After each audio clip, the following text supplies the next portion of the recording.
So I was thinking, Ruby, what does it mean to come from an inner place to you? To me, I think it means coming from your heart. I think that we're trained to come from our brains, and instead it's coming from your heart. In other words, it's coming from a space of love, basically. That's what I think it is. I mean, that's what we are, is it not?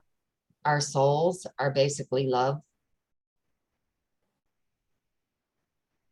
Yeah, I'm just trying to feel it now, actually. So I'm going to put my hands on my heart and just feel it.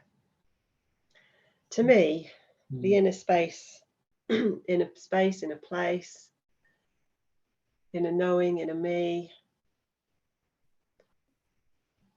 it's connecting to yourself.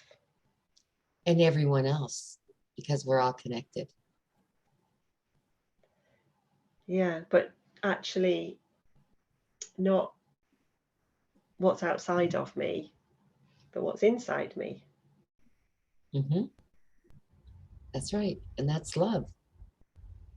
Wouldn't you agree? So I mean, it's a nice, I find it a very nice feeling. It's an Just, awesome feeling. yeah, It really is.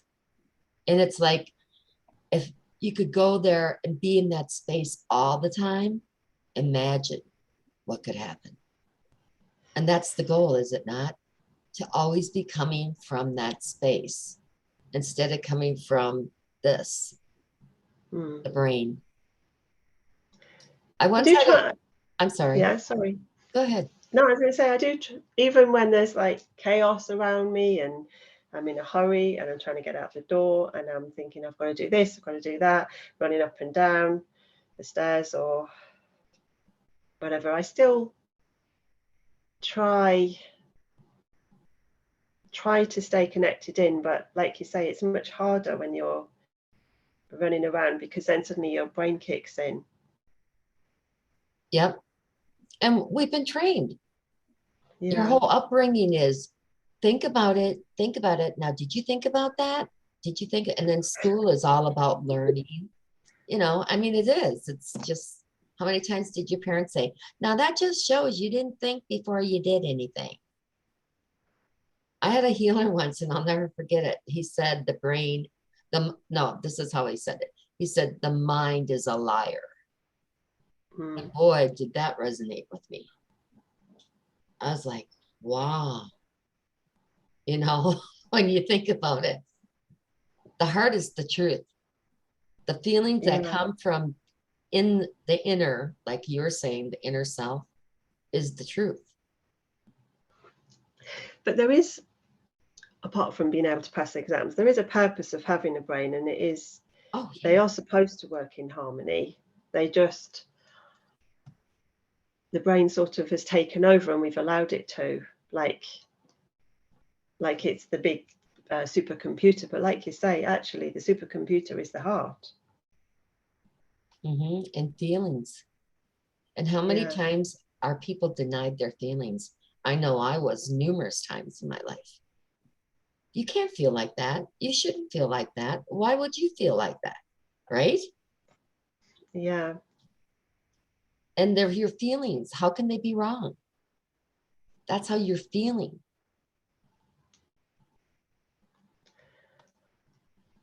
Well, I heard that the brain and your gut, so you know, your lower down stomach area, so your gut's where your feelings are and your brain is where your thoughts are, and in the middle, when they get to the heart, that's like your emotions.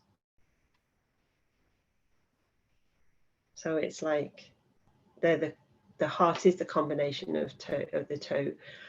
But again, if you think of it that way, the brain's given the priority, so your thoughts are given priority. Your gut's really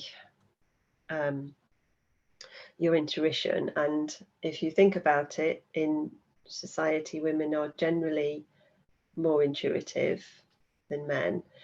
And so because we have been living in quite a sort of go-getting type of culture, then the gut's always given the smallest voice. Totally. And ignored lots of times. I mean, Yeah. how many times have we, or anyone for that matter, said, oh, I should have listened to my gut.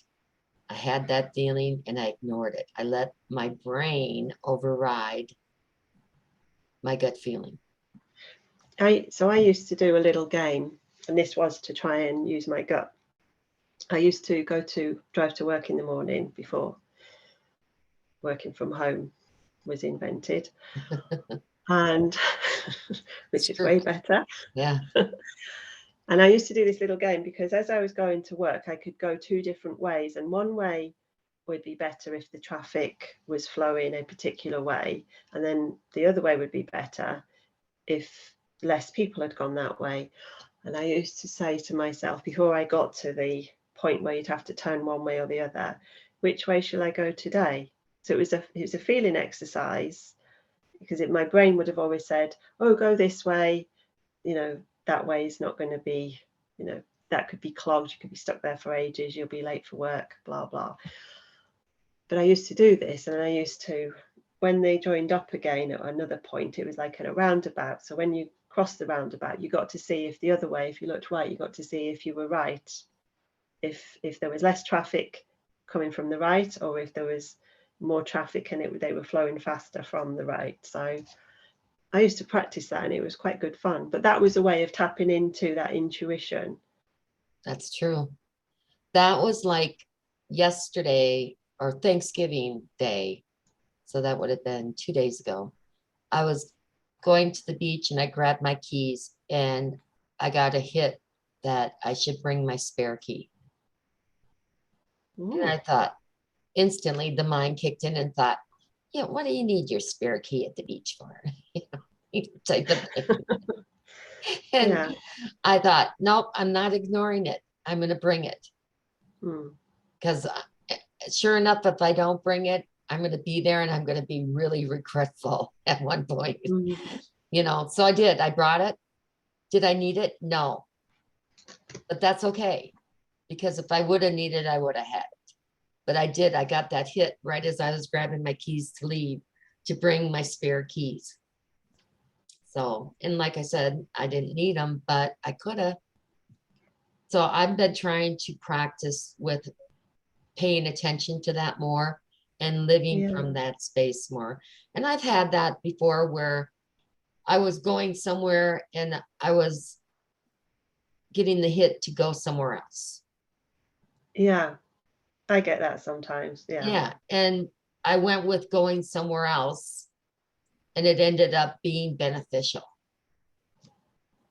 Oh, wow. Yeah. Where it just turned into this wonderful thing. So I find more times than not, you're better to listen to your gut feeling than not. And that's coming from an inner space. We always go outward for everything because that's what we've been taught. And really, everything's already in. Everything you need is inside you. So it comes back to inner knowing, doesn't it? Yeah. It really does. And that's what we're not trained to do. We're not taught to go inner. And it's like that's what meditation does for you, basically. It brings you inside. And a lot of people can't do meditation because this thing won't shut off. Yeah. The monkey mind, as they call it, whatever, the chitter chatter, whatever you want to call it. And I know I had the same issue to begin with when I first started meditating. And what I would do to get away from the monkey mind, the only thing that worked for me, and everyone's got their own way, I'm sure. And there's all different ways. But what really worked for me was to focus on the breath. If I started focusing on my breath, it gave my mind something to do so it could get out of the way so I could go into my inner space. So that's what I would recommend, is that you give your mind a project, basically something to think about, and then it takes a back seat to your inner knowing. Yeah, that's a bit like making someone count backwards when they're distressed or anxious, isn't it? Yeah. Because when you're counting backwards, you can't, it's much harder to focus on the other things that are in your head. Another thing you can do too is say, but it doesn't work for a lot of people, but it works for some. And that's okay because everyone's different. But another way to do it is, thank you very much, mine, but I don't need you right now. I'll let you know when I do. Yeah. That's another good one. Thank you very much, but I don't need you right now. I'll let you know when I do. I've got to admit, a thought came into my head last week and I said, sorry, I don't subscribe to that thought. And it's like somebody else was telling me something and I thought, I'm not listening. I'm going to listen to what I want to come into my head. Yeah. And then there are sometimes, though, where you do listen and you think, maybe I can think about that differently. Yeah. That's where it comes into the interaction with friends, family, etc., where you can learn from each other. Because sometimes your thoughts are misconstrued or they're only what you've experienced. I guess it goes back to one of my favorite stories is always about the 12-year-old boy that would come home from school every day and get beaten up by his dad. And everyone said, why didn't you tell anyone? And he didn't tell anyone because he assumed that everybody else was going through the same thing because he was. Why would he know any different? He assumed that his friends were getting beat up by their dads as well. And so that is an example of where your thought can be limited because you've never experienced anything. It's back to, who was it? Is it Maya Angelou says, when you know better, you do better. I think she has a quote like that or something like that. And it's so true. If you don't know better, how can you do better? Yeah. You know, so we're kind of with our feelings, we're limited to what we've experienced. And that's why I say your feelings aren't wrong, but your feelings can be changed. Let's put it that way, by influenced by someone else's feelings on something. Yeah. That makes sense. Well, we need to explore this again another time because a whole load of stuff's coming up now about feelings and who your feelings and someone else's and boundaries, but I think we'll have to talk about that one again. Oh yeah, we can always go deeper into it or explore it more. That's the fun of it, is it not? Yeah.